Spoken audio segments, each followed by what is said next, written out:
It's just part of it. You know, there's entertainers and there's competitors, and I totally understand that. And my job is to compete, and that's what I'm focused on doing. Of course, we're doing this mid-game, but you know, it's something that I'll get used to, and just want to be the best teammate I can and create an environment where we can all go do our best work. That's all we want to do. Okay, Dillon Gabriel. You said what you said mid-game. You know, you're in the middle of the game, heat of the moment. Sideline interview, you're kind of still locked in. Okay.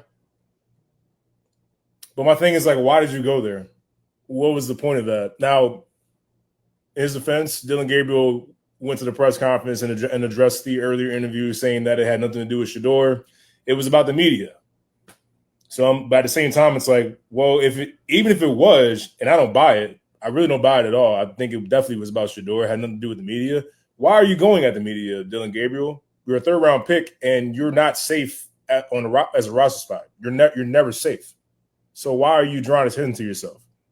Now, Dillon Gabriel started this past preseason game, finished 13 of 18 for 143 yards and an interception, which ended up being a pick six, and he also lost the fumble. You don't love that, but I don't think he played bad. But those comments really kind of just like, I don't get why. Everything that Dillon Gabriel said led me back to these comments from his former coach, Dan Lanning at Oregon. Take a listen. Over your helmet, right? Every moment. The Cinderella story is over, man. Right? They're fighting for clicks. We're fighting for wins. There's a difference, right? There's a difference, right? This game ain't going to be played in Hollywood. It's going to be played on the grass, right? It's going to be played on the grass. Let's go. So it took me back to that because Dillon Gabriel was playing in Oregon when they were playing one Sheduer Sanders and Coach Dillon Sanders.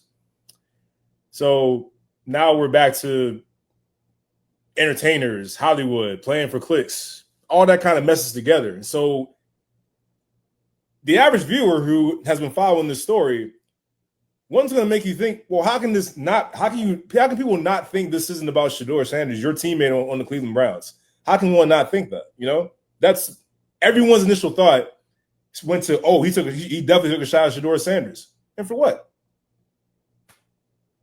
Did anybody get the same feeling about Dillon Gabriel's performance like they had when Sheduer Sanders started his first game? Dillon Gabriel didn't play bad. I thought he had a decent game. You know, you don't love the turnovers, but he didn't play bad. But Sheduer Sanders had 2 touchdowns and no turnovers. So did you feel the same way about Sheduer like you did Dillon Gabriel? No, you didn't. If you're watching football, you see that Sheduer Sanders played better. This is the bottom line. We saw what was on display with both guys. You can't tell me that you came away from watching both of those games and tell me that Sheduer Sanders didn't play better. If you say that, you flat out are just hoping that he fails. And that's the picture that's been painted with Sheduer ever since the draft process. We all know how I feel about the whole draft process and how the NFL owners wanted to teach Sheduer a lesson, wanted to humble him, you know, bring him back down to earth, make him feel like he's not bigger than the team and stuff like that. All this other BS. Because ever since Sheduer Sanders has been in training camp with the Browns, all you've heard is him saying the right stuff, what you want to hear from your young quarterback who is trying to earn his keep as a fifth round pick. Was he actually a 5th-round pick? No. No, absolutely not. It hasn't been about football when it came to Sheduer Sanders for quite a long time because his dad is primetime Deion Sanders, one of the most prominent figures in sports. Head coach of Colorado football, in charge of the turnaround that Colorado football has gotten in terms of viewership, fan base, and wins. People don't like how Deion Sanders comes off with his attitude. So a lot of people don't like how his son comes off with his attitude sometimes. Everything I mentioned had nothing to do with football. So what's the real issue here?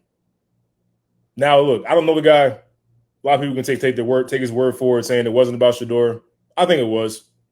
I think in the heat of the moment, he said what really was on his mind. And you know what? It is what it is because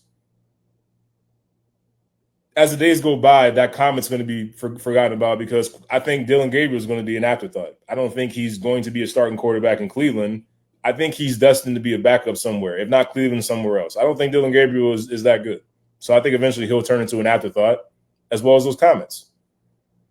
But it's funny how, I hear that, and then my mind goes way back to when Dillon Gabriel in Oregon faced Sheduer in Colorado, and that's what his coach had to say.